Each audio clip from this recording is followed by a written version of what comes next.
Good evening, and thank you for joining us today for our update on the West of Ifield proposals.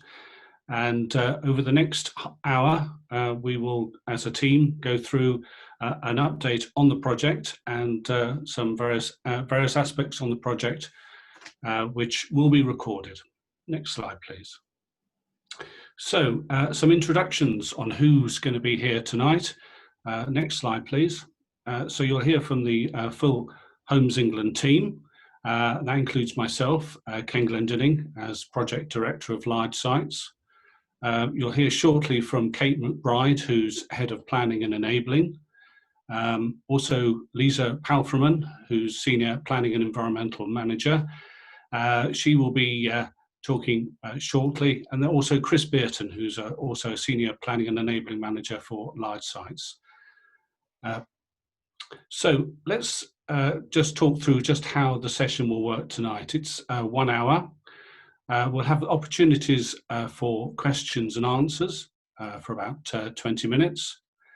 We'll have a full post-consultation Q&A document. So we'll capture all the questions that are posted tonight, and those that we can't answer, or perhaps they might be more detailed, we'll complete a Q&A document for the website later on. We are recording today's session, so you can go back and pick up any points throughout the evening and any points that I might get wrong.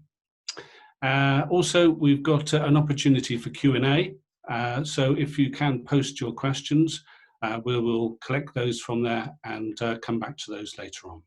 Thank you. So, who are we and Homes England's offer? Next slide, please. So, Homes England is an agency from government.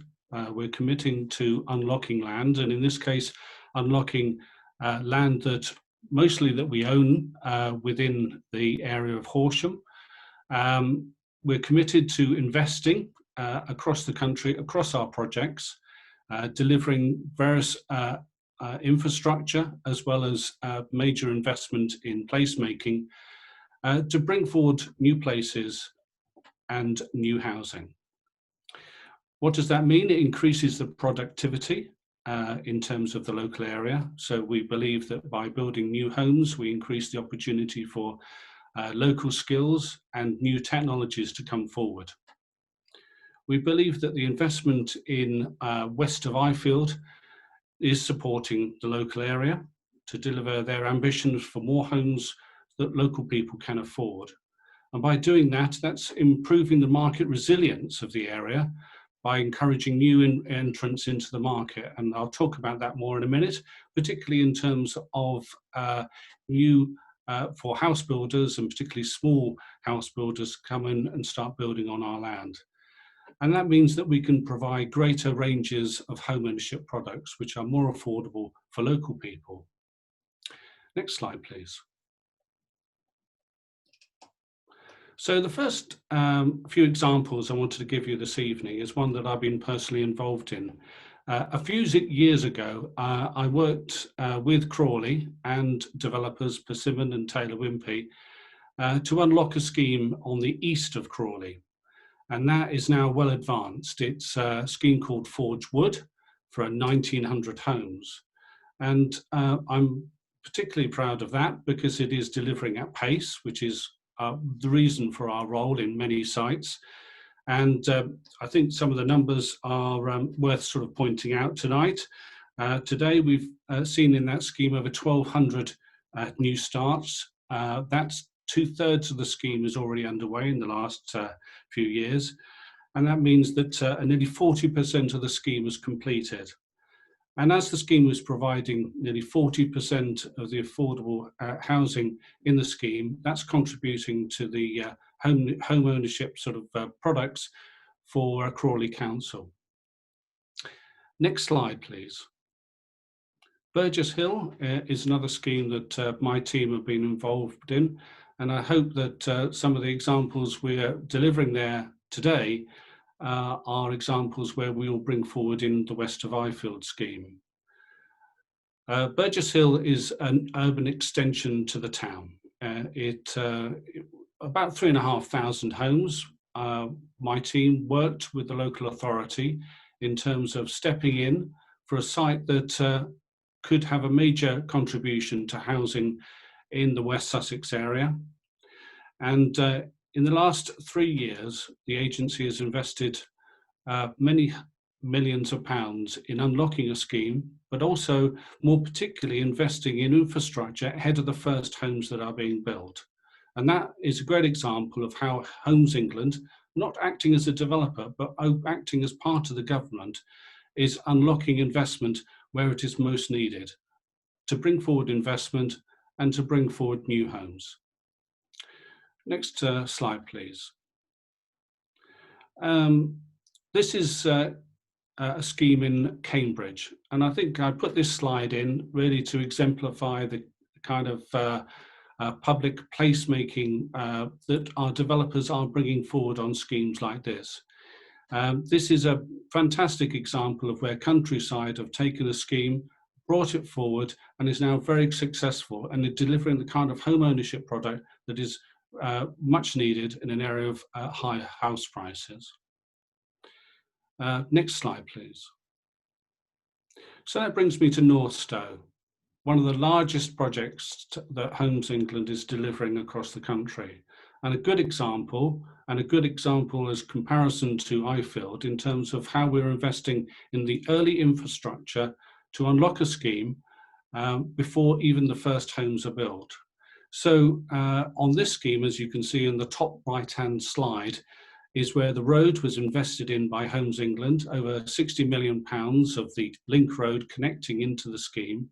And on the bottom right-hand side is the school that we've facilitated. Again, very complementary to what we're proposing at west of Ifield, delivering the infrastructure as well as delivering the social infrastructure ahead of really the first homes coming on stream. But that's not just the only story about about Northstowe. Next slide, please. This is a scheme that we take pride in terms of our design and placemaking agenda. And the slide you see in front of you is an example where one of our developers, Urban Splash, has recently won an award in terms of its scheme for phase 2 of Northstowe. And we hope to replicate this across all of our sites, not only in terms of investing in the strategic infrastructure, bringing forward investment ahead of the first homes, but selecting developers that have an appreciation of good quality design and also delivering that at pace. Next slide, please. So to complete the story at Northstowe is the central sort of neighbourhood centre. This part of the scheme is due to come forward over the next few years. We've done a lot of work with the local authority in terms of planning how this would come forward, but more particularly how this will contribute to supporting the community that we're supporting through our investment. And as you can see from this graphic, it will be a significant contribution, not only in terms of placemaking, but also in terms of facilities that are complementary to the wider area, including Cambridge as well. New slide, please. So I hope that's given you an indication of the progress to date of Homes England, and more particularly the kind of approach that we take. We're not a developer. We are part of the government. We are investing as a master developer, but in a different way. And that is investing in the infrastructure and the placemaking, but also selecting developers that have an appreciation of what's right for the local area and driving forward the delivery of affordable homes. So progress to date, and Kate McBride is now going to take this section of the presentation forward. Kate. Thanks, Ken. Good evening, everybody. Next slide, please. So just to update where we've got to with the project. So we carried out an extensive public consultation in January of this year, where we, excuse me, launched the project we met with residents both in the Horsham area and in the Crawley area to ensure that we captured as many people as we possibly could. In February 2020, earlier this year, Horsham District Council issued their Reg 18, to which we responded. And then obviously with COVID, we have carried on with consultation engagement with key stakeholders, albeit in a virtual way. We've carried on undertaking surveys and technical assessments, which is an iterative process. It was continued through the summer months. In November, we completed the acquisition of Ifield Golf Club, which was a major milestone in the project. And then here we are in December, providing an update on the project to date via this webinar, with an opportunity for you to ask questions. And then in hopefully February next year, we will have another public consultation event. Depending on where we are with COVID-19, it's likely to be virtual, but we may be able to do other things, but we'll see as and when we move into the new year. And that will be an opportunity to look at the emerging proposals through the master plan that we've developed in light of the conversations that we've had over the past year. Next slide, please. So our consultation to date, next slide, please. So when we met with everyone in January earlier this year, we consulted on a number of items. So it was about maybe one neighbourhood, a number of neighbourhoods ranging from 3,250 homes, with an opportunity, much wider opportunity, of up to 10,000 homes potentially over a long 30-year period. This would include 35% affordable homes, which would be policy compliant to the Horsham local plan, covering a large range of tenures. The area, obviously the Ifield Brook Meadows must be protected. This is a key part, the open space is a key part of this emerging master plan, and this master plan will include 50% open space and enhanced biodiversity. The new neighbourhoods will also, key to that is bringing forward the associated social infrastructure, whether that's the schools, secondary schools, primary schools, and also other community facilities. And through the discussions with local residents, it's helping us to learn exactly what the people want these neighbourhoods to include, what they want them to feel like. It's also about creating new job opportunities, diversifying the employment opportunities, and creating sustainable economic growth. And as Ken said earlier, it's about early investment into these areas to ensure that we're creating proper sustainable communities, and also the provision of a new Crawley Western link. Next slide, please. So in terms of who responded to our previous consultation earlier this year, 726 members of the community attended, and I think that was across 9 different venues across Horsham and Crawley. We had just over 4,500 visitors to our project website, which we set up, and we received 556 feedback forms, both online and in paper form at the events. Over 1,800 people contributed to the discussions online, and we had conversations with a number of organisations and key stakeholders in the area, covering a whole cross-section of matters. Next slide, please. So I'll pass now to Chris Burton, who'll pick up where we are with our emerging proposals. Thanks. Thanks, Kate, and good evening, everyone.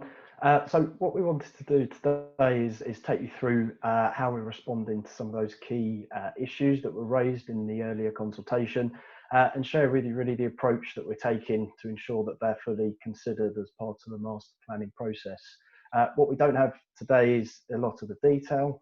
As Kate said, we're hoping to come back out and consult early next year, and that'll be the time that we're in a position to share with you that master plan. But what we wanted to do is take you through the approach and our response. Next slide, please. So one of the key issues that was coming through the consultation is around the need for any development west of Ifield to protect the environment and where possible enhance it.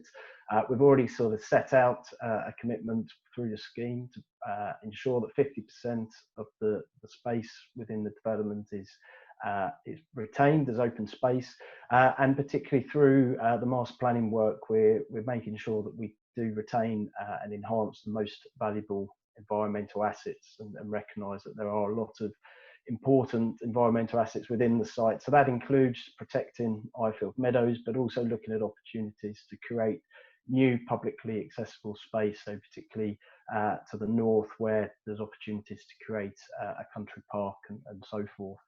And as part of that commitment to retaining the open space, we're looking to achieve a net environmental gain overall. So we're committed to deliver at least a 10% gain in biodiversity, as well as support other important habitats that's both within the site and bounding it.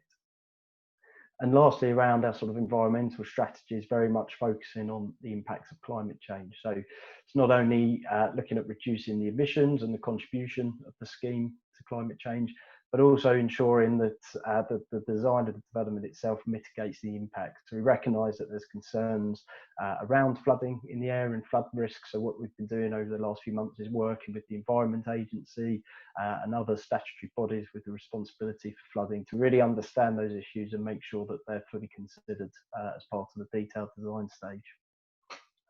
Next slide, please. The next core theme that we're sort of responding to is around a focus. A lot of people who responded to the consultations wanted a strong focus on walking, cycling, and as well as improved access to the nearby railway connections. So the transport strategy that we are developing is very much focused around sustainable and active travel. We're prioritising walking, cycling, and the use of public transport within the design of the scheme itself. That has multiple benefits. It can help create healthy communities, making sure that people have the opportunity to get out and live a more active lifestyle, but also reduce climate change impacts. So some of the options and opportunities that we're exploring at the moment is looking at an expansion of the Crawley Fastway bus system within the site, as well as better interchange and access to Ifield station, as well as sort of segregated cycle lanes and pedestrian routes within the site. Another key part of our transport strategy is making sure that we're future-proof. So we recognise that this is a longer-term scheme. It's going to be delivered over a number of years, and transport choices are changing, and they're changing rapidly. So through the design, we'll make sure that there are opportunities for electric transport, so whether that be electric scooters, obviously electric cars, and make sure that that's built in from day one. Next slide, please. The next theme that people were very keen on at the consultation stage was around making sure that we support a sustainable and resilient economy. And this was both creating jobs locally through the construction of the scheme, but also with on-site employment, but also not forgetting that there's opportunities with the strategic location of Ifield to build on the success of large employment areas such as Manor Royal. So what we've been doing is developing a sustainable economic strategy that looks at how we can connect into those employment centres, support local economic objectives, and that also includes the regeneration objectives of town centres such as Crawley. But again, what we realise here is over a longer term period, things can change with the economy. We've seen that recently with COVID-19. So we very much want to ensure that we're flexible and supporting local authorities in the response to those. Next slide, please. The next key theme really was around vibrant and healthy communities. Key for this was obviously making sure that any development west of Ifield doesn't burden existing infrastructure within the Crawley area in particular.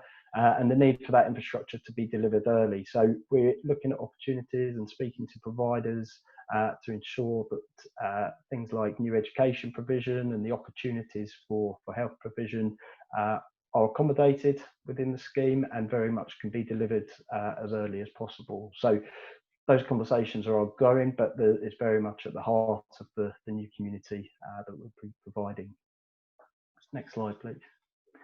And the final key theme, and one which is obviously very close to Homes England's core objectives, is around meeting locally identified housing needs. So through the development of the design, we're ensuring that we can accommodate a housing mix that meets identified local housing needs and can respond to those accordingly, delivers a policy compliant level of affordable housing, accelerates housing delivery by diversifying the different housing types that are provided on site and making sure that they provide for everybody, but at the same time making sure that we deliver high quality designs. Ken already touched on what we're doing at Northstowe and our other large sites to ensure that quality really is at the heart of these new communities.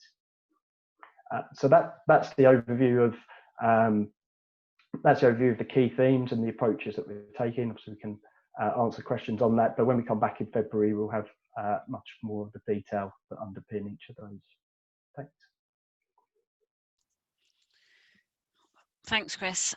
So what happens next? So this, sorry, next slide, please.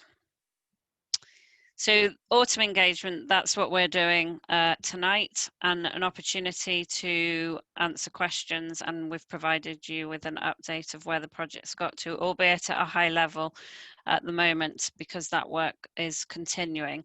And obviously there are opportunities, you know, to ask us questions all through the process. You don't need to wait for these kind of events. As I said, the next round of public consultation, we're aiming for February next year. The form of that, we've carried out quite a lot of successful virtual consultation for other projects such as RAF Henlow, Burgess Hill, over the last 6-8 months, where we have had to do it virtually, and that they have been very successful. And some of it we do workshops, and obviously this next phase of the consultation will be presenting the emerging master plan. So we'll give you more information on that in the new year. Obviously, ongoing work with officers, we need to await the publication of the Reg 19 for Horsham District Council and see whether you know, Ifield is successful in appearing in that local plan. But that we wait to see. We will continue carrying out survey work and the other technical due diligence that's required through the planning process, so that, you know, if the site is allocated, then we are able to commence early delivery on the site. So yeah, we continue to engage with all relevant people on this project, so councils, local community. But I just want to reiterate that actually it's not just about talking to us at these sort of events. If you put the next slide on, we've got a number of platforms, so please sign up for the news via the website. We've done quite a lot of work over the summer through social media, presenting small updated thematics on the project and what we've been doing.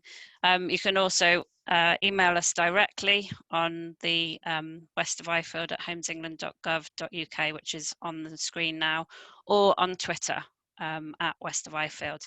So really encourage you to really engage with us. This is really going to help to shape the proposals that we have for Ifield, and we really want to do that in partnership with yourselves to ensure that the scheme that is brought forward is really what the local community want to see as part of it. Next slide. So moving on to questions. We will try and endeavour to answer as many as possible, but those that we don't get to, then we will provide an answer on our website. Thanks. Great. So thanks, Kate and Chris, for going through the update. So I think we've got some questions coming through on the Q&A. Can I start with one before that? We've talked a lot about Reg 18, Reg 19s and local plans. Is it worth just talking a bit about what that actually means to most people? Okay, so Kate, do you want to just explain about the planning process, please? Yeah, sure. So the Reg 18 came out in February this year because the site actually sits within the administrative boundary of Horsham, albeit part of the site does actually sit within Crawley as well. But in terms of any proposals coming forward, the built form actually sits within Horsham District Council. So they, in February this year, presented their Reg 18, which was starting to look at where we'd actually promoted the site for the 3,250 opportunity, which sits within Homes England's ownership, which also includes the golf club, which is now within our ownership. But we also were promoting the wider 10,000 opportunity. So the Reg 19, which is due, I think, February next year, is where Horsham will decide which of the strategic locations in order to propose for housing development. So at the moment, we obviously don't know which sites. There's a number of strategic sites that are being promoted. So we're waiting to hear when they present that in February next year. Thanks, Kate. Great, thanks, Kate. Yeah, so I mean, I think it's worth sort of emphasising there are a number of stages that the local plan goes through when it is published by a local authority, and when the agency submitted our plans back at the Reg 18, as it's called, that was very much at a high level, and it was for land promoters to suggest to a local authority what could be a strategic site, and we started to set that out in that stage of the local plan. We're now moving to what's called the Regulation 19 stage of the process, where it's for the local authority to identify from the representations and the evidence prepared to date what will be the next sites going forward towards potentially being strategic sites within the local plan. So it's very important, I think, for this project and other large sites within Horsham to understand where Horsham consider us to be within their planning process, and we hope that the work that we've done today demonstrates that this is a strong proposition that can meet their objectives and priorities for a number of years. So, moving to the next question, please, Julian. Chris asks, we've had a number of questions, it's fair to say, so I'll go through as many as we can. Chris asks, we've seen many developments throughout the southeast where homes are clearly aimed at large portfolio landlords. What assurances can Homes England give that developers will build suitable homes for local demographics, and what portion of these homes will be aimed at the buy-to-let market? Well, I think it's worth stating again that Homes England is part of the government. We are a government agency from the ministry, and therefore we're delivering a policy compliance scheme which will meet the local authorities' ambitions in terms of growth, but also housing and the right type of housing for the area. So we've worked very closely with members and also officers over the last few months, both within Horsham and Crawley, to identify what really is the housing requirements for the area and drawing upon the evidence that they put forward. And I think it's worth bringing in Chris here. Chris has worked with officers very closely to identify the right type of housing mix that will come forward here, and to give confidence to the local authority that this is the scheme that they will support. Chris. Thanks, Ken. Yeah, so we're responding to the most up-to-date evidence on local housing need, and I think it's also just picking up on one of the other questions that talks around, how accessible will this housing be for Crawley, and there is a requirement for both Crawley and Horsham to work together on meeting housing needs for both authorities, and we feel that this scheme very much plays part of that responsibility. So we are working with both authorities. We aren't just talking to Horsham on this, and we'll continue to work with both of those to make sure that the housing needs are met. Thanks, Chris. And another one for you then, perhaps, this time on transport. Can you please inform us of the transport infrastructure proposals, specifically on the precise location of the Western Relief Road?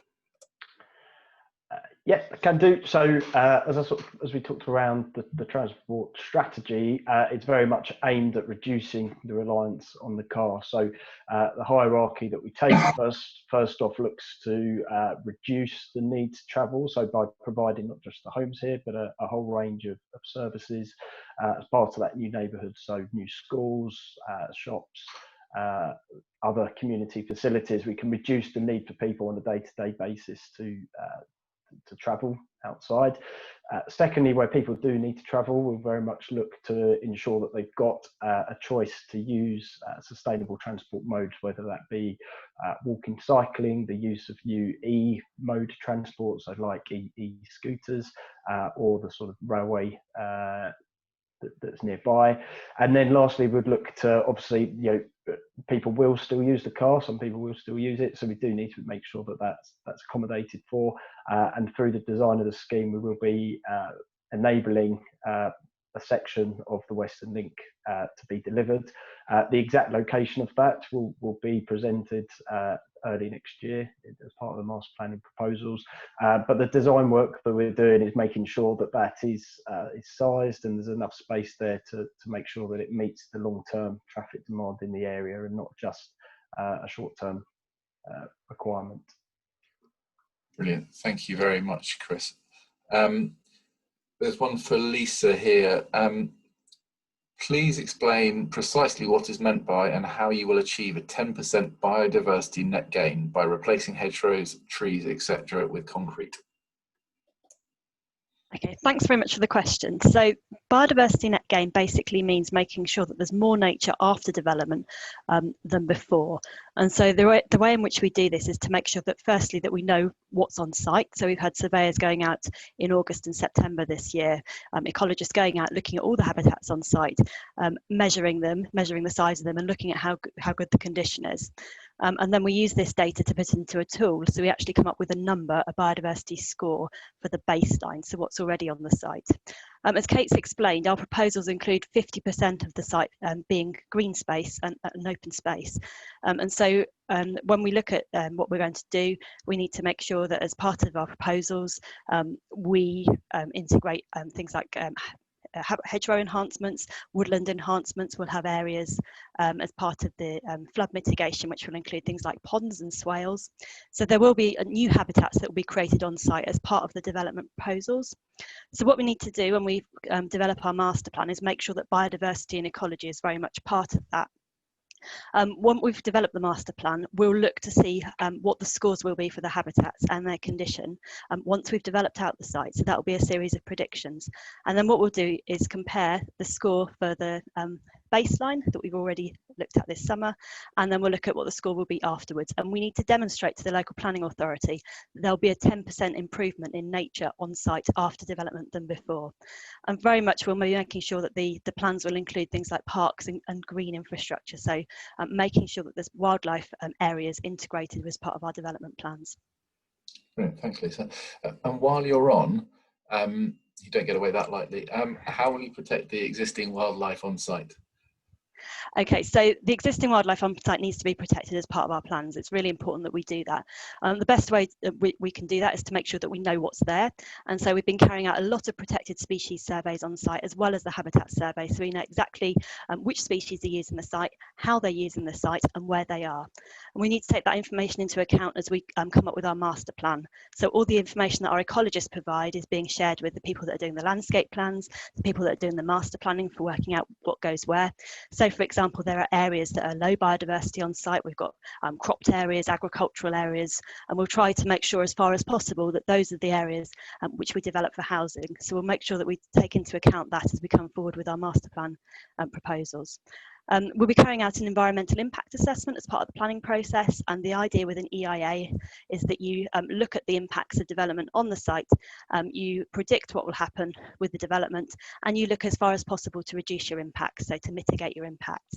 So it could be things like, we know we've got bats on site, so we make sure that when we're thinking about street lighting, that we make sure the design of that street lighting reduces the impacts of that lighting on bats. We make sure, for example, with hedgerows, that we try and keep the existing hedgerows where we can, and where we can't keep them, that we have replacement habitat elsewhere. So ecological considerations are a really important part of our proposals. Brilliant, thanks Lisa. I've got two for Ken and Kate perhaps.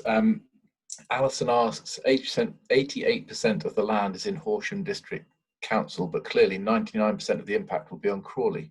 So why is Crawley not least an equal partner in the process? Well, I'll hand over to Kate in a second. I think it's fair to say that over the last few years, we worked jointly with Crawley and Horsham officers in developing our proposals, and will continue to do so as this scheme progresses and as we put more detail on it. So we understand the impact that Crawley will have on this area. In fact, Horsham's duty to cooperate means that, in a way, this site is responding to the needs of Crawley and the expectations, particularly in terms of bringing forward a secondary school on the site as well. So I think that the work to date has built on those conversations, but also that evidence.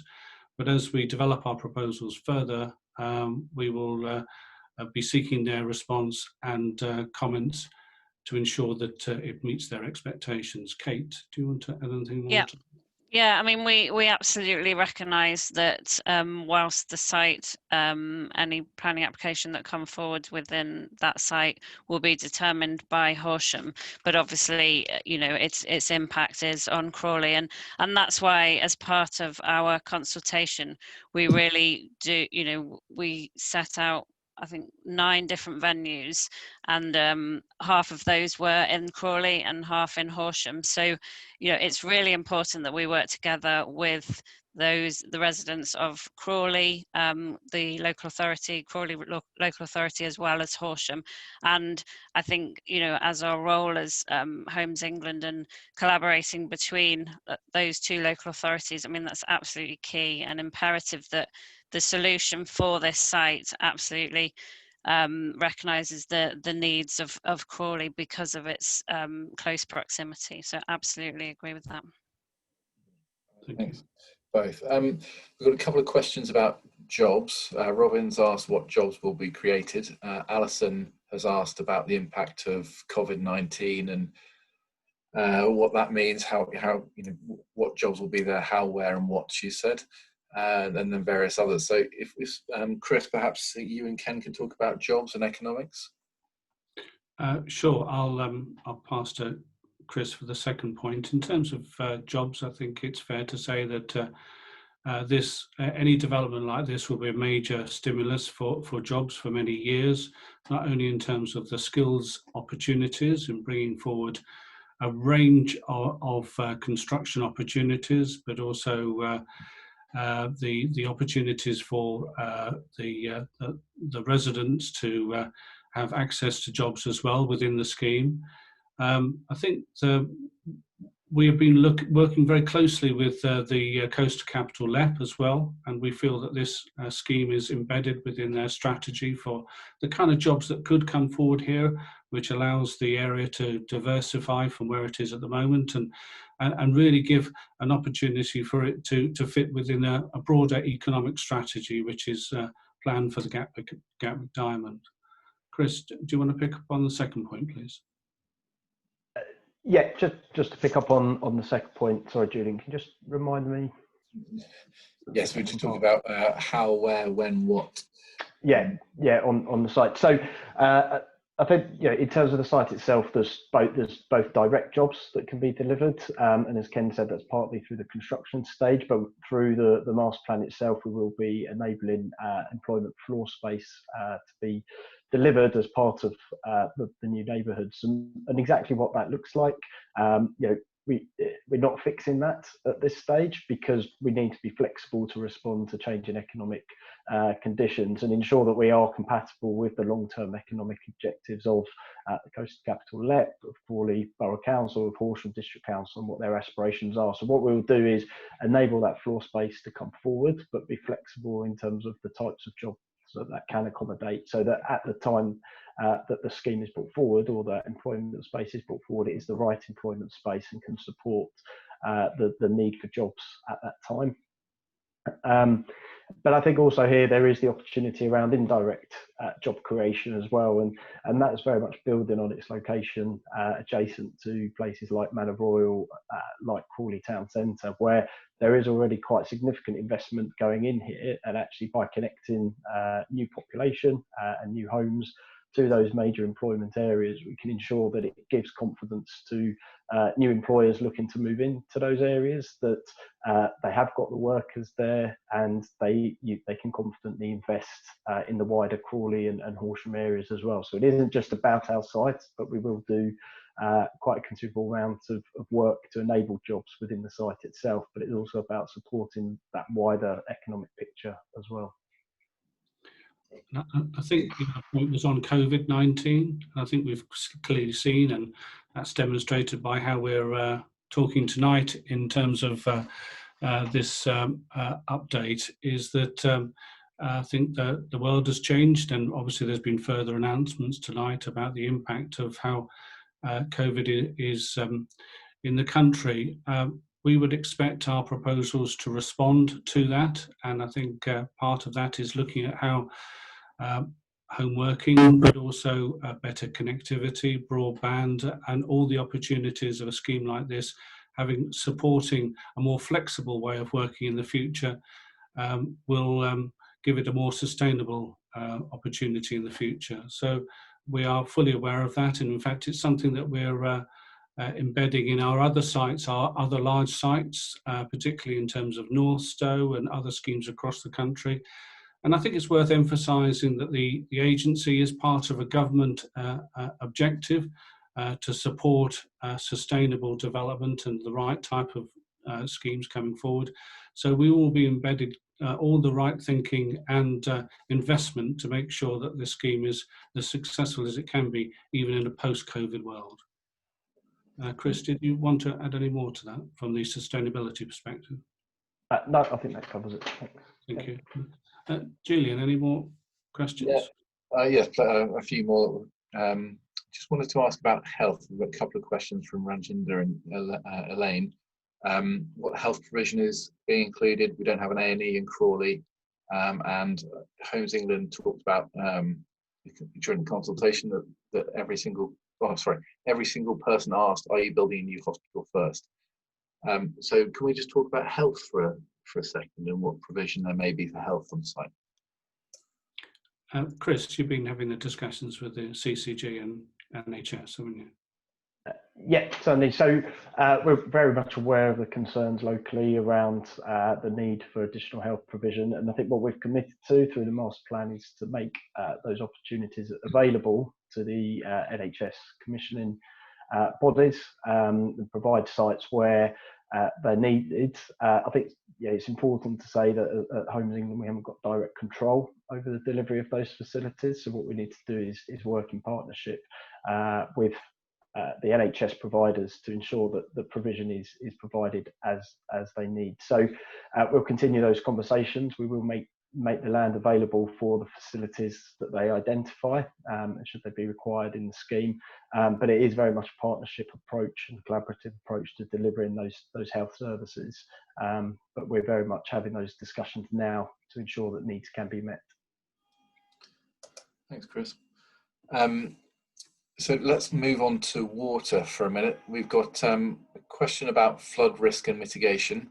The proposed site floods seasonally with the River Mold, Hyde Hill, Brook and Ifield Mill Stream, all within flood zones 2 and 3. And then on the other side of that coin, Peter asks about water supply, and Southern Water saying that they haven't got enough water in April. Okay, well, I'm going to bring Chris back in here, but the relationship that we've got with Environment Agency and Understand the Utilities. Chris, could you pick this one up, please? Yeah, certainly. So I think taking the question around flood risk first, I think we recognise, parts of the site do sit within flood zone areas. We're very much aware of that, and as we sort of said through the presentation, we are speaking to the Environment Agency to ensure that that's appropriately modelled and the extent of that flood risk is fully taken account of. And that isn't just about today, it's about making sure there's allowances in there for climate change, and there's some very strict tests that we need to meet in bringing forward development here to demonstrate that the allowance that we make for flooding or floodplain areas does factor in the considerable sort of flood events linked with climate change. So that's very much part of the work that we're doing. I think also it's fair to say, as part of our commitment to 50% of open space, that's recognising that there are areas of flood risk here that aren't appropriate for development. So we're not looking to build on those parts of the site. We're very much using those to maintain that natural sort of flood defence, so to speak. So flooding is forefront and centre of our thinking through the design and making sure that we don't build on the floodplain. Picking up the second point around water supply, so it's obviously an issue across the southeast of England. It's not something that's specific to Ifield or specific to Horsham and Crawley, and I think there's a number of things that we can do as a developer or as a bringing forward this site. So we'll make sure that the housing meets standards that reduces water use. We can introduce solutions that recycle water and so forth, so the overall demand for water reduces, but also we working with Southern Water and others to identify solutions to ensure that the water supply is there, and that'll be an issue that will be being looked at by Horsham and Crawley as part of their local plan process. As I say, it's not just unique to west of Ifield, and that's a conversation and an issue that will be looked at through that process. Brilliant, thank you. So changing tack slightly, Mark asked close to the beginning of the session, so he's been very patient. What is the long-term plan for any public rights of way across the land being developed, and what will happen to these during the construction phases? And we've also had a comment around what's happening to ancient woodland on site. Okay, I'm going to bring Kate and Lisa back in here because this is all part of the mapping that we've done, the evidence base that Kate was talking about earlier, talking to the statutory consultees about making sure that we're fully aware of the restrictions and constraints on the site and how they impact on our development. So Kate, do you want to go first, and then Yeah, Lisa sure. pick up on the historic woodlands? Yeah, absolutely. I mean, as we said at the beginning, we haven't got all the answers yet. We've been doing a significant amount of work looking at all the sites, the constraints on the site at the moment, ancient woodland included, looking at the rights of way across it, and all of this information feeds into the evolution of the master plan. And it's really important that through this process we work with local residents. It's really important that we get the feedback from local residents, because there are things that local residents know that perhaps we can't necessarily find out from the research we do. Most of it hopefully we get, but that all of that shapes and this the proposals for the master plan that will evolve, and all the work that we've been doing will feed into that. But things like ancient woodland, obviously they're a key constraint that has to be incorporated within the master plan.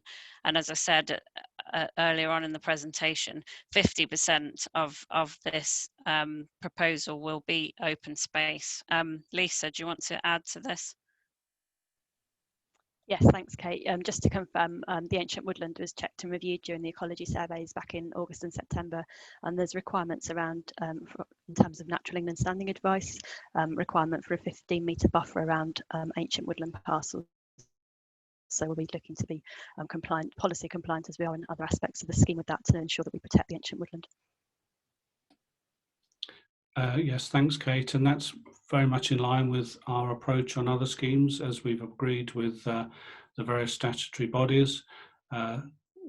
Historic woodland is a vital resource for any site, as well as for the country. And we will look to protect and preserve it wherever it appears on our site. So next question, please, Gillian.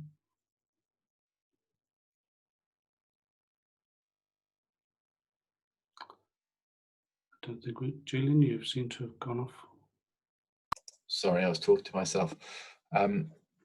Question about the relief roads just coming again, so a bit more about when that will be delivered and how it will be delivered, and then also a question about how the use of Ifield station as a small station with limited access, and how will that be able to handle existing traffic and additional traffic. Okay, thank you. Well, I'll bring Chris back in here, but I mean, our intention, as I've explained at the start, is that part of the role of Homes England is to invest in the enabling infrastructure to bring forward sites ahead of the first homes, and that's the unique difference that Homes England brings to this. And part of that on this particular scheme is the investment in the infrastructure associated with connecting the site to the north of Crawley and minimising any impact elsewhere. So Chris, do you want to just talk about some of the modelling and our plans for phasing of that infrastructure from day one?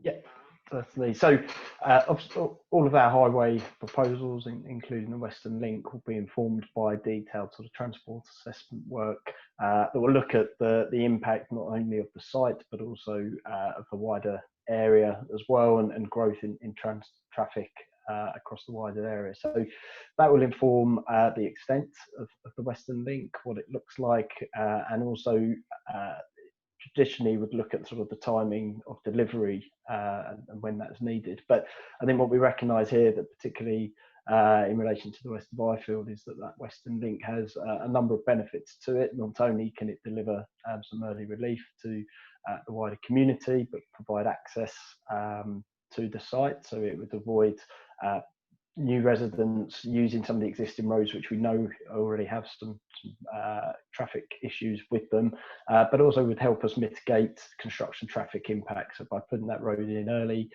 we can ensure that we can minimise the amount of construction traffic that's using sort of residential roads nearby. So the transport assessment is the starting point. We're still going through that process at the moment to make sure that we get the road right. But then in terms of the timing, there's a number of factors that will feed into that. But in line with what we're doing elsewhere, we'd look to deliver that road as early as possible in the development forward.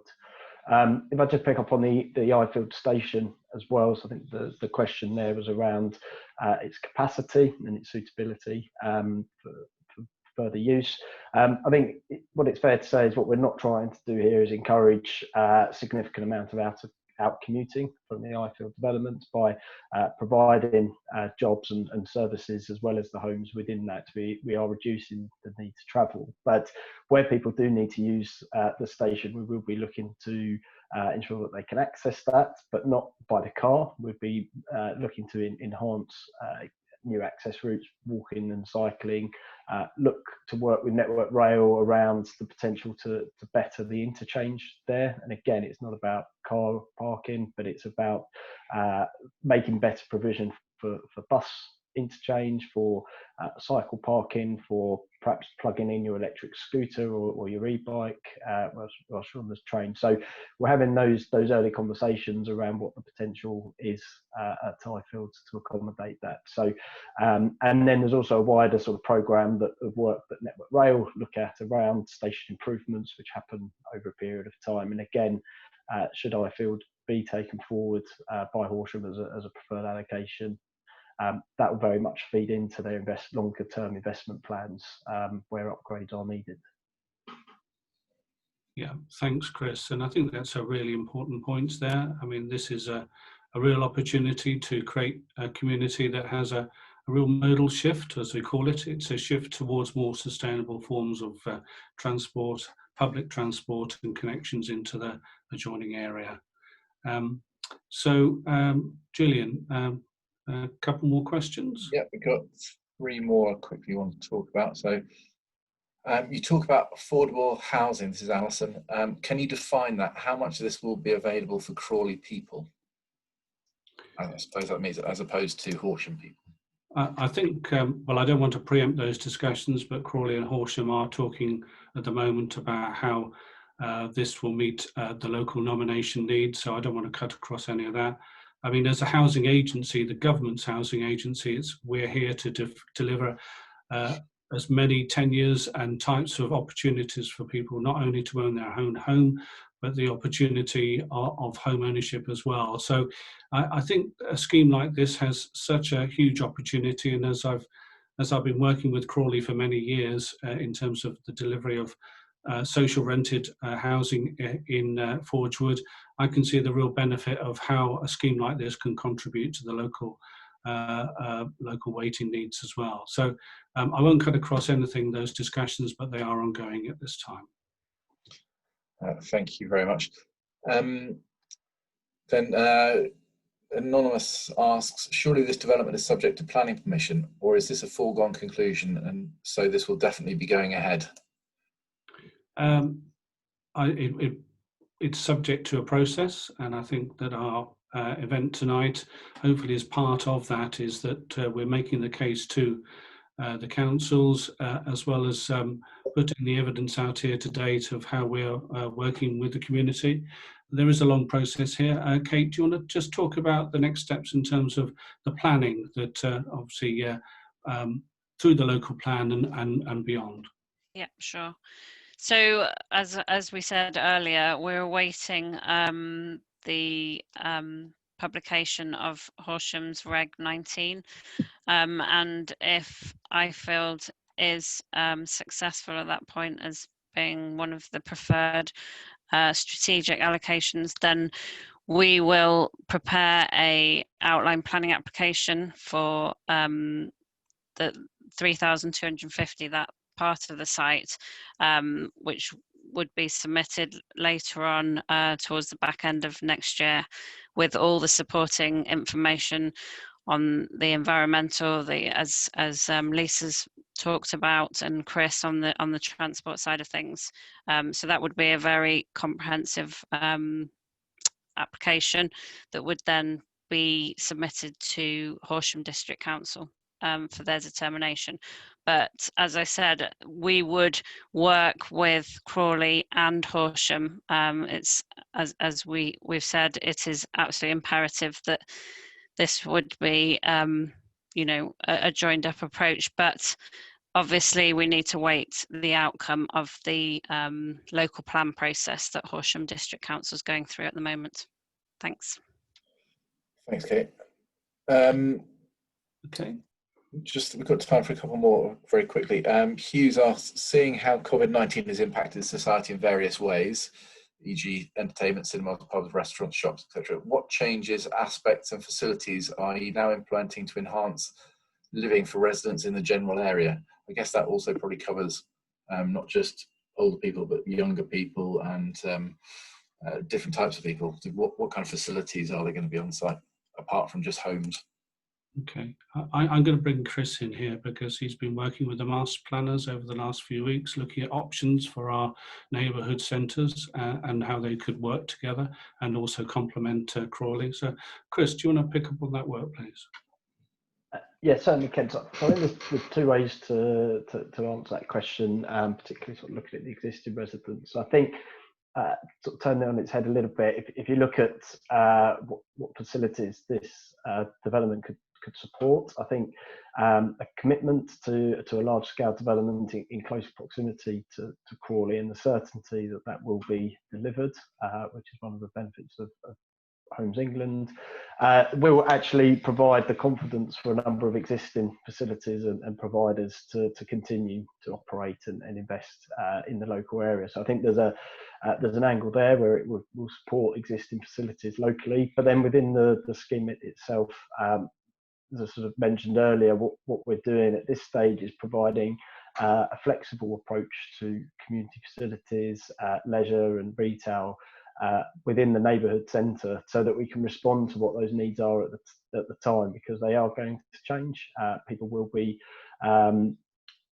living differently to how they are now, and actually the site at West Ifield can respond quite positively to that, so it can facilitate more sort of joint working in shared spaces, create the kind of cafes or other hospitality type industries within the neighbourhoods where people can work, but they can also come and socialise at the weekend. So it's about looking at creating a kind of a new neighbourhood environment that very much meets future needs, rather than looking backwards. That will evolve, but we've got the flexibility there to respond to those requirements as they become clearer. Great. Thanks, Chris. One last question then, please, Julian. You're going to have to turn your microphone on. I've got a cough, so I've been turning myself off, sorry. Jonathan asks, when will you be hosting another round of consultation as opposed to an update? Kate, I think we're coming back in February, if we hope, aren't we? Yeah, the plans is to come back in February. As I said, I would like to say that's face to face, but I think that it will probably be virtual again. But as I said, we've been running virtual events throughout this COVID time on other sites very successfully, where we can have workshops, breakout rooms of smaller scale, you know, up to 10 people in a room, where we can really talk about the issues, particularly as we, you know, we will be moving it on a little bit to talk about the emerging master plan. So I think I envisage that we will be running but it won't be like this. It will probably be the ability to be in smaller groups to talk about key issues and themes over a number of nights, and that would be available to at different times of the day and everything, a bit like we did in January, but obviously it would have to be in a virtual way. So it's been very successful on our other sites, so I anticipate that it will be the same here. So yeah, but we'll come back with those details in the new year. Great, thanks, Kate. And thank you very much for your questions this evening. And I know that there's probably more questions that we've been able to answer tonight, but we've made a commitment as part of this to complete a Q&A and post it online with a response to that. But as Kate was just saying, we're hopefully back in February. If we can do it in person like we did earlier this year, that would be great. But we've made a commitment to continue to speak to residents and speak to yourselves about this scheme. So thank you, and I hope you have a pleasant rest of the evening. Thank you.